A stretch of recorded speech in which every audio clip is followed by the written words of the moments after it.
Bismillah ar-Rahman ar-Rahim. I am Dr. Mohibullah Wazir, and the topic is arm or brachium. The arm extends from the shoulder to the elbow, and the bone contained in it is the humerus. The humerus is the bone contained at it.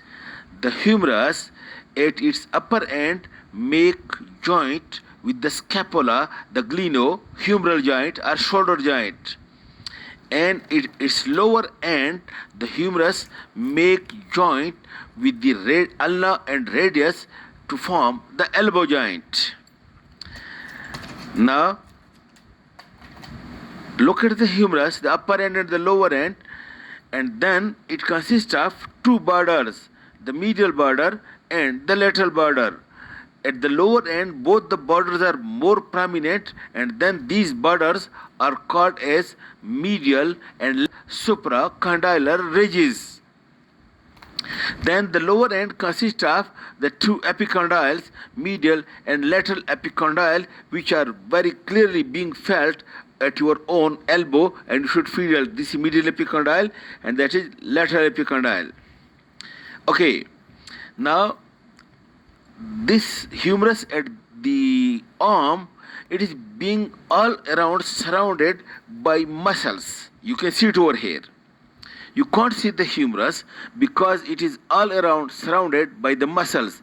At the upper part, it is surrounded by the deltoid, and then at the lower part anteriorly lies to the humerus the biceps. Deep to the biceps lies the brachialis, and at the upper end medial to the biceps over here lies this small muscle. Is it clear? This is coracobrachialis. These muscle lies on the anterior surface of the humerus and are called as anterior group of muscles or flexor group.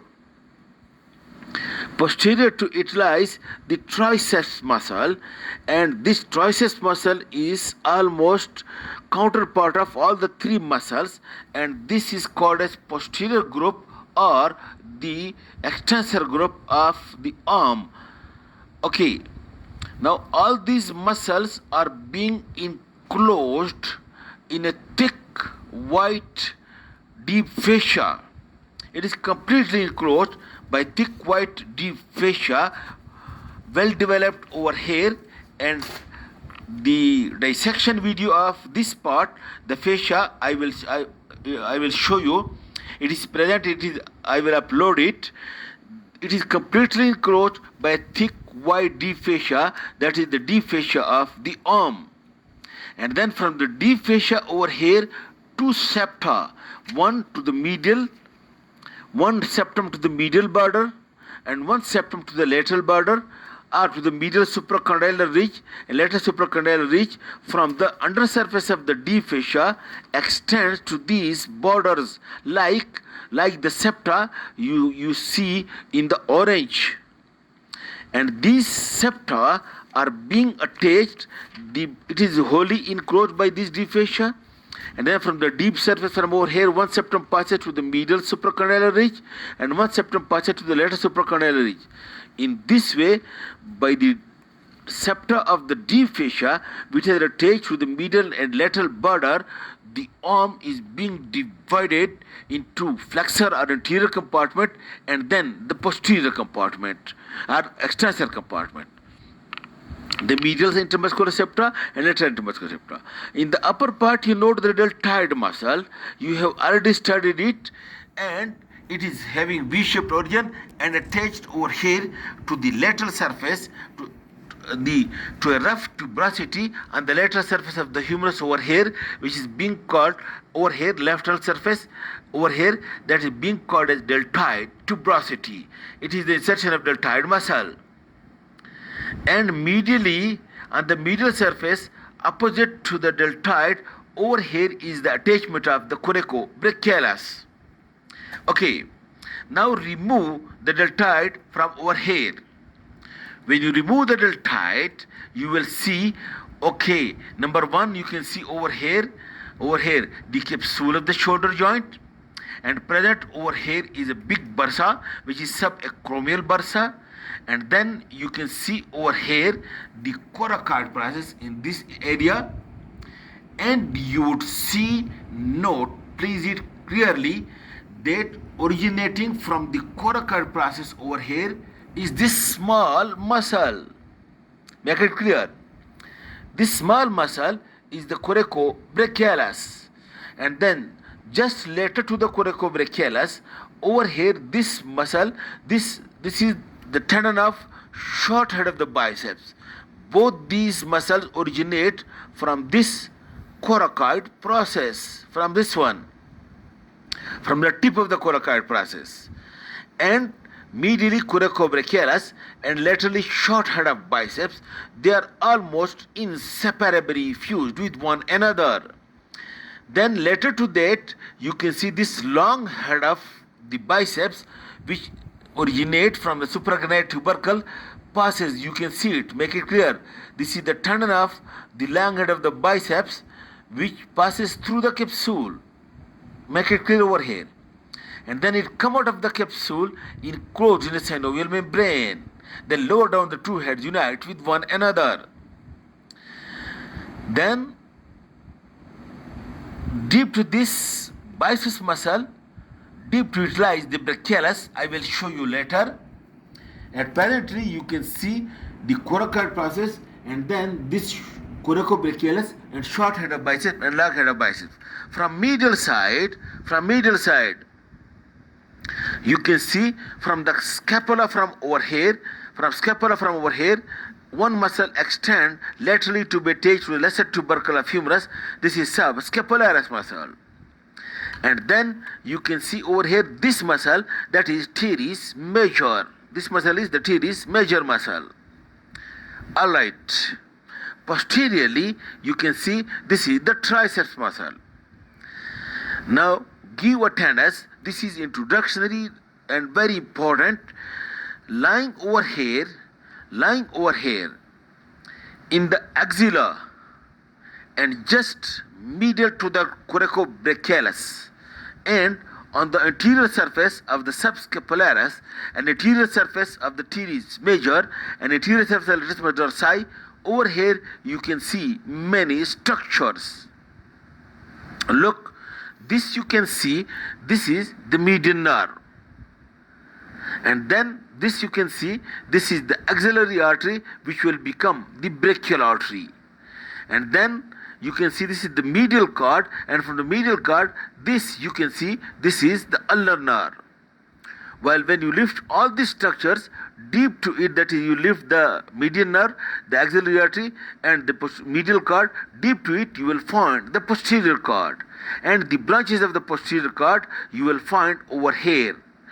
And the two important one the axillary nerve and the radial nerve you will find over here, that lies on the posterior surface of the axillary artery. Now note point, follow the median nerve. The median nerve, look, it lies lateral to the axillary artery.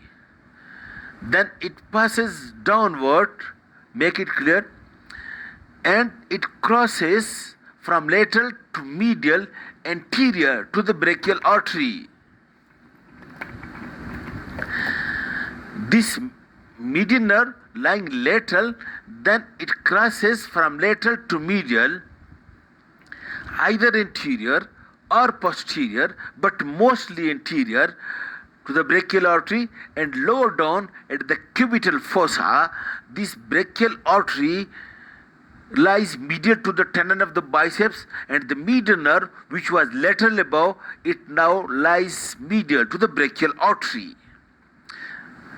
Then you follow the ulnar nerve, it lies medial to the axillary artery, and then passing downward, this median nerve, it passes, this ulnar nerve, it passes from the anterior compartment to the posterior compartment. Strange enough, it passes over here from anterior to posterior, and then the ulnar nerve, you can see, it lies just posterior to the medial epicondyle. You can see it over here. It lies just posterior to the medial epicondyle. If you press it over here in your own, the tingling sensation you will feel in the forearm. And then note point, then the ulnar nerve again from the behind the medial epicondyle, it again comes anteriorly to come into the forearm, and it is over here the ulnar nerve. Now what far it goes posteriorly, we don't know, but it goes posteriorly. Both the ulnar and the radial nerve, ulnar and median nerve, it have no muscular branches over here.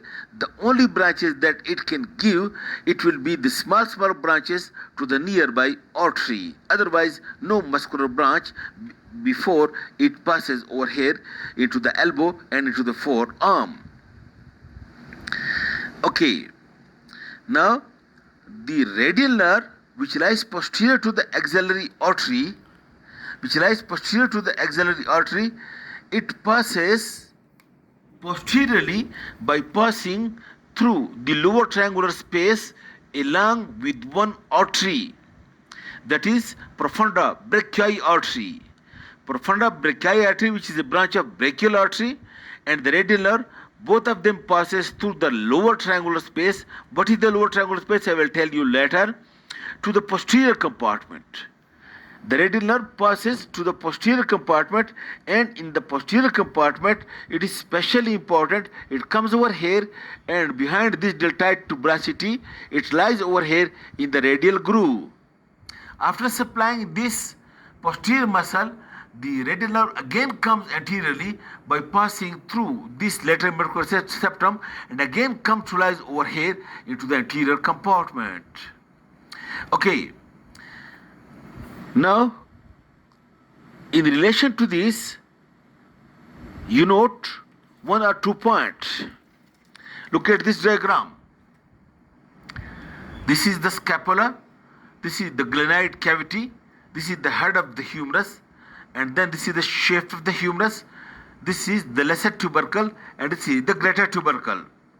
And look, from the ventral surface, this muscle passes to the lesser tubercle. This is subscapularis. This muscle, this you can see, this is subscapularis to the lesser tubercle. Then you can see from the scapula, this muscle passes to the medial bicipital groove, that is teres major. This muscle you can see, this one, this is teres major.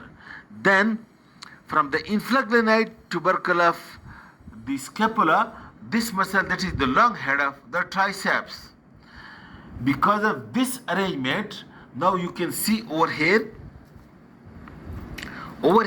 look, this space which is quadrangular space, and it is bounded above by the subscapularis, below by the teres major, and medially by the long head of triceps, and laterally by the surgical leg of the humerus along with coracobrachialis muscle. This quadrangular space, through it passes the axillary nerve and posterior circumflex humeral arteries. It passes like this through this quadrangular space. Look, from medial to lateral, from overhead true structure passes along the surgical leg, that is the axillary nerve and posterior circumflex humeral artery. And then lower down below the teres major, you can see this triangular space, this one, which is bounded medially by the long head of triceps, above by the teres major, and laterally by the shaft of the humerus. This triangular space, and through it passes again, you can see the radial nerve and profunda brachii artery. And above, along the scapula over here, there is the upper triangular space which is bounded below by the teres major, above by the subscapularis, and then by the long head of the triceps. Through this passes the circumflex scapular artery. Okay, this is, look, this is the lower triangular space. Over here is this is the upper triangular space. Over here is the lower triangular space, and then over here is the quadrangular space which is bounded. The boundary I have told you.